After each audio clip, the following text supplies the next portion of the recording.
Hi friends, welcome to Aruna's Kitchen. இன்னைக்கு இந்த வீடியோவில் ஒரு ஈஸியான கணவாய் குழம்பு எப்படி செய்யறதுன்னு செஞ்சு காட்ட போறேன். வாங்க வீடியோக்குள்ள போலாம்.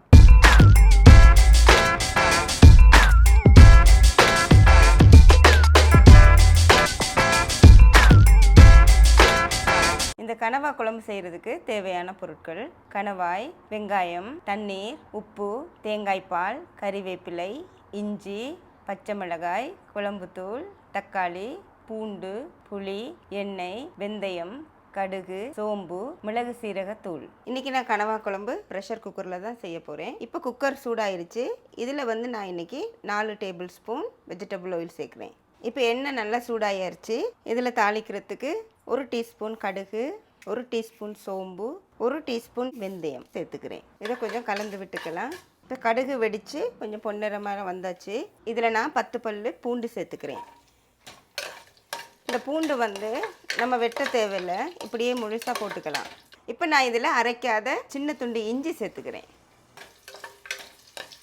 இந்த பூண்டு பொன்னிறமாக வந்ததுக்கப்புறமா ஒரு சின்ன வெங்காயத்தை இந்த மாதிரி பொடிசாக நறுக்கி வச்சுருக்கிறேன், அதையும் இதில் சேர்த்துக்கிறேன்.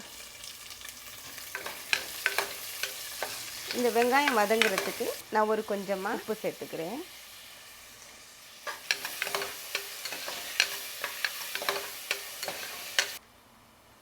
இப்போ இதில் ஒரு 2 சின்ன பச்சை மிளகாயை இப்படி கீறி வச்சுருக்கேன், அதையும் போட்டுருவேன். இப்போ நான் கொஞ்சம் கருவேப்பிலையும் சேர்த்துக்கிறேன்.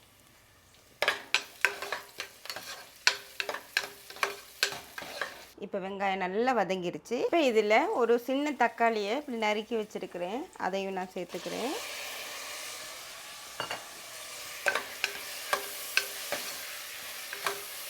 இப்போ தக்காளி கொஞ்சம் வதங்கிறதுக்கு ஒரு 5 நிமிஷம் மூடி வச்சுருக்கேன். இப்போ தக்காளி நல்லா வதங்கியாச்சு.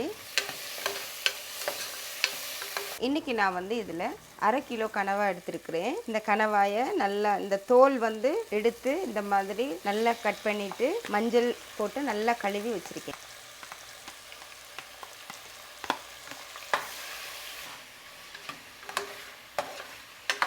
இது ஒரு 5 நிமிஷம் வேகட்டும். நான் இன்றைக்கி இந்த குழம்பு பண்ணுறதுக்கு 1/2 கப் தண்ணி எடுத்திருக்கேன். இந்த 1/2 கப் தண்ணியையும் நான் இந்த ப்ரெஷர் குக்கரில் சேர்த்துட்டு நான் ப்ரெஷர் போட போகிறேன். இப்போ இதில் நான் 4 விசிலுக்காக வெயிட் பண்ணுறேன். இப்போ 4 விசில் வந்தாச்சு. கணவாய் நல்லா வெந்துருச்சு. இதில் நான் இன்றைக்கி 2 டேபிள் ஸ்பூன் குழம்புத்தூள் சேர்க்குறேன். காரம் அதிகமாக சாப்பிடக்கூடியவங்க நீங்கள் இன்னும் அதிகமாக குழம்புத்தூள் சேர்த்துக்கலாம். அதுக்கப்புறமா தேவைக்கு ஏற்ப, உங்கள் சுவைக்கு ஏற்ப விதமாக நீங்கள் எவ்வளோ புளி தேவையோ அவ்வளோ சேர்த்துக்கங்க. நான் இன்றைக்கி 2 டேபிள் ஸ்பூன் சேர்க்குறேன். வெங்காயம் வதங்குறதுக்கு ஒரு கொஞ்சம் உப்பு நான் சேர்த்துக்கிட்டேன். இப்போ திருப்பி நான் ஒரு கொஞ்சம் உப்பு சேர்த்துக்கிறேன். இது தேவைக்கு அளவு தான் நீங்கள் சேர்த்துக்கணும். இப்போ உப்பு, புளி, காரம் எல்லாம் கரெக்டாக இருக்குது. இப்போ நம்ம மூடியை போட்டுட்டு ஒரு 5 நிமிஷம் கொதிக்க விடலாம். இப்போ ஒரு 5 நிமிஷம் நல்லா கொதிச்சிருச்சு குழம்பு. இனி நான் தேங்காய் பால் சேர்க்க போகிறேன். இதில் நான் இன்றைக்கி 3 டேபிள் ஸ்பூன் நல்ல கெட்டியான தேங்காய் பால் எடுத்து வச்சுருக்கேன், அதை நான் சேர்க்க போகிறேன்.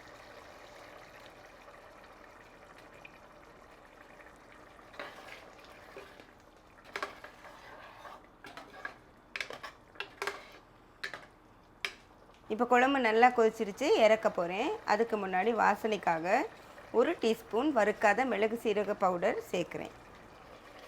இந்த கணவாய் குழம்புக்கு ரொம்ப வாசனையையும் ஒரு ருசியையும் கொடுக்கக்கூடியது இந்த மிளகு சீரக பவுடர். குழம்பு நல்லா கொதிச்சிருச்சு, வாசனையாக இருக்குது.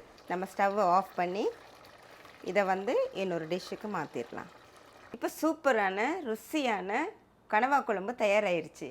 நீங்களும் உங்கள் வீட்டில் செஞ்சு சாப்பிட்டு என்ஜாய் பண்ணுங்கள். நன்றி, வணக்கம்.